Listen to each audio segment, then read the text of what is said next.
Welcome back to Ask Cindy, the place where we break down the patterns that keep you stuck so you can step into your highest self. If you've ever wondered why the same painful experiences keep showing up in your life, why you keep attracting the same rejection, the same betrayals, or the same struggles, then today's episode is for you. Because here's the truth: life is always holding up a mirror.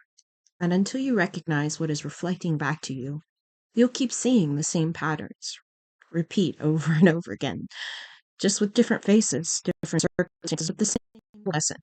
So, today we're diving deep into what I call the judgment mirror. Why certain people trigger you, why you keep facing the same challenges, and most importantly, how to finally break free. And if you're ready to stop running from the mirror and start using it to transform your reality, stick around because by the end of this episode, you'll have the tools to shift your life in ways you've never imagined. So let's get into it. Did you know that most people who trigger you are actually your biggest teachers? It sounds crazy, but science backs this up. Our subconscious mind constantly seeks to resolve unfinished emotional business, which is why we keep attracting the same kinds of experiences. If you don't face the mirror, it will keep repeating. But today I'm going to show you exactly how to break the cycle once and for all. Have you ever noticed that no matter how much you grow, certain patterns in your relationships, romantic friendships, even work dynamics seem to repeat? The same type of people, the same rejections, same betrayals, just wearing different faces?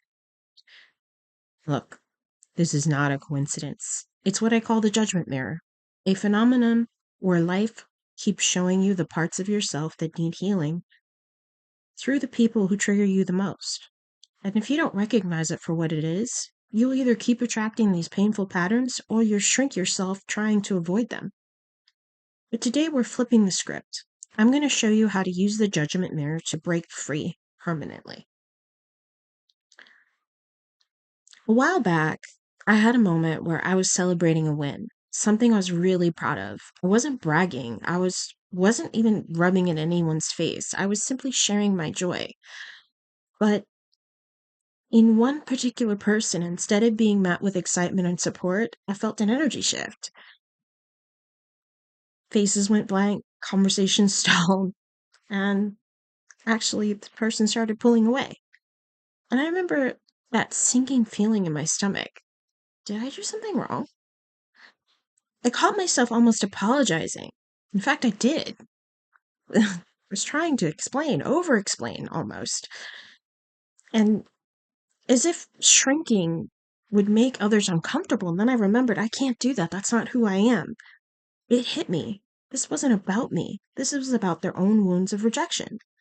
Somewhere deep inside, they held a belief that celebrating themselves wasn't safe, that success meant exclusion, that expressing joy might make others resent them.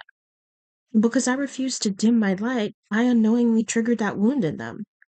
Now, in the past, like I said, I've over-explained, started to do it, toned myself down, or even stopped sharing my wins. But this time, I saw the mirror for what it was.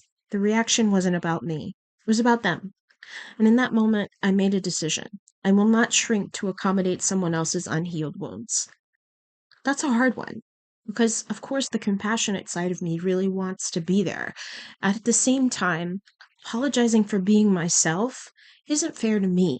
And I've done that for a long time in my life. In fact, all I ever seemed to do was apologize for being myself. And that's completely unacceptable.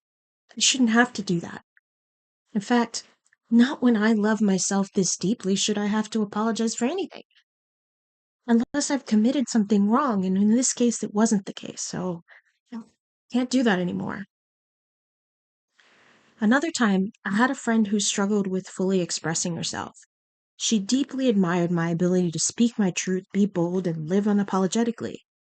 And one day, she admitted, "I love how free you are, but sometimes it's hard to be around you because it reminds me of what I'm not allowing myself to be." She wasn't judging me. She was struggling with her own mirror. She saw in me what she desired for herself, but Instead of feeling inspired, she felt exposed. And because she wasn't ready to step into that version of herself, our friendship became strained. Now, I could have dimmed my light, like I said, made myself smaller, apologized for being myself, tried to make her more comfortable. But the truth is, that wouldn't have helped either of us. And this is something you must understand. You are not responsible for how your light makes others feel. You don't exist to make others comfortable. You exist to be fully you. And sometimes that means your presence will trigger people who aren't ready to meet their own greatness. That is not your burden to carry. Growing up, I experienced something that stuck with me for years. I'm going to give you the other side of the mirror.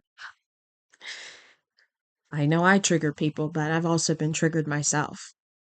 Even though I spoke perfect English and read above my grade level, when I was smaller, I was placed in ESOL and special needs reading classes, simply because I was Hispanic. My mother had an accent. Even though she spoke perfect English, she had an accent. And so I was placed in this class and I was confused. And then I was frustrated. Why was I being judged by a label rather than my actual abilities? But as the years passed, I noticed a pattern. A similar form of discrimination kept appearing in my life. No matter how much I proved myself, the same judgments repeated, just in different settings. It took me years to realize what was happening. The world wasn't just reflecting my reality, it was reflecting my unhealed belief that I had unknowingly absorbed as a child. That childhood experience had planted a subconscious belief: no matter how good I am, I will be underestimated. And because nature abhors a vacuum, life kept replaying this mirror over and over until I faced it.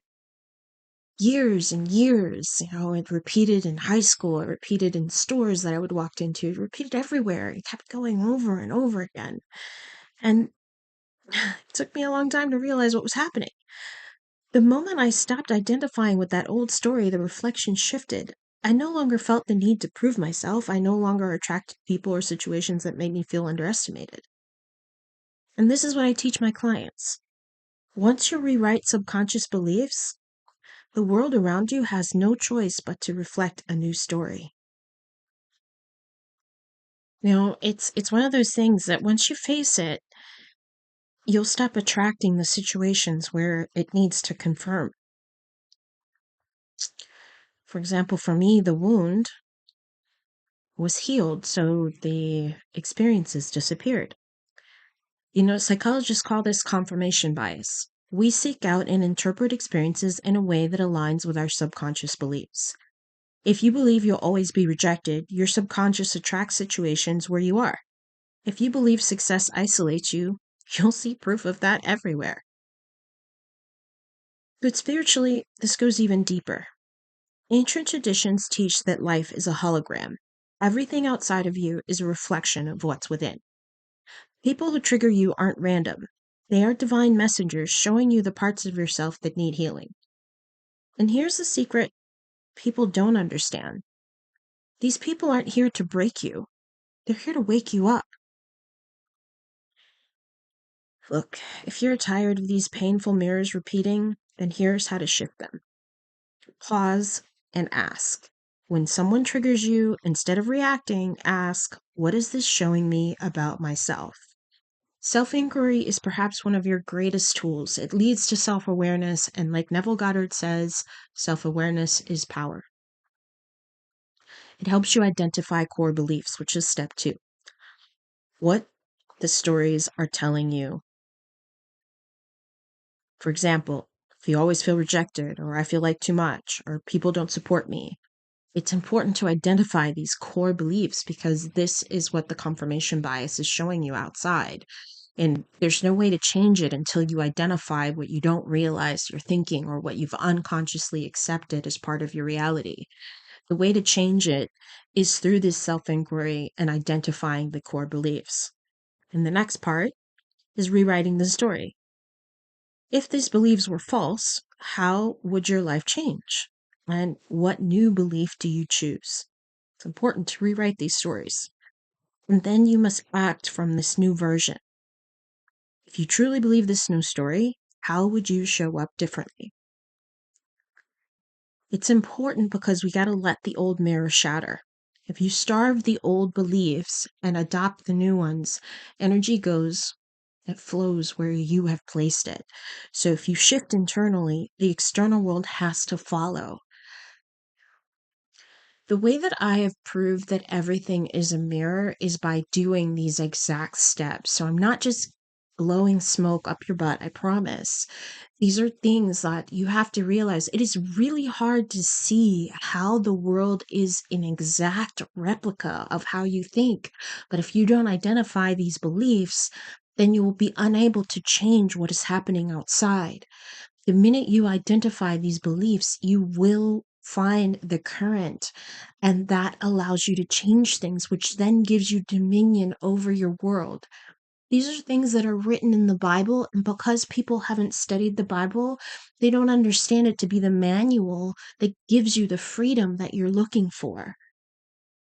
So these mirrors of relationship, they're so key to your existence, because if you want things to change, you have to be willing to look at the present moment rather than resist, and look through these mirrors in such a way that you're empowered. Right now, you might be facing a mirror that feels painful. Maybe it's in your relationships, your finances, or your confidence. The question is, are you ready to finally see the message life is trying to show you and change the reflection? That's exactly what I help my clients do.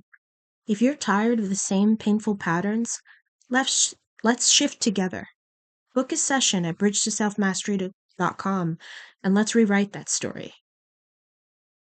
Listen, the people who judge you, reject you, trigger you are not here to break you. They're here to wake you up. And the moment you stop running from that mirror and start looking into it, that's when everything changes. I hope today's episode helped you see that judgments and triggers in your life aren't personal attacks. They're invitations for growth. Remember, the mirror always reflects what's inside of you. And when you start to heal and change what's within, the world around you will shift in ways you can't even imagine. If you found value in today's conversation, I encourage you to take a moment to reflect on how you can start seeing these mirrors as opportunities for growth, not obstacles. And if you're ready to dive even deeper into your own journey, I'm here to guide you every step of the way.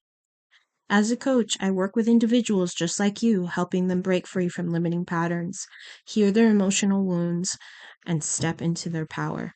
So if you're ready for that transformation, don't forget to head over to my website and book your free consultation today. Don't forget to like and subscribe and share this episode with someone who needs to hear it. Until next time, keep shining, keep growing, and keep embracing your reflection. You are worthy of the life you desire. And self-love will get you there every single time. Look out for your soul. Be good to yourself. Have compassion. And start paying attention to what the reflection is saying. It's an opportunity to grow. Embrace it. Thanks for listening.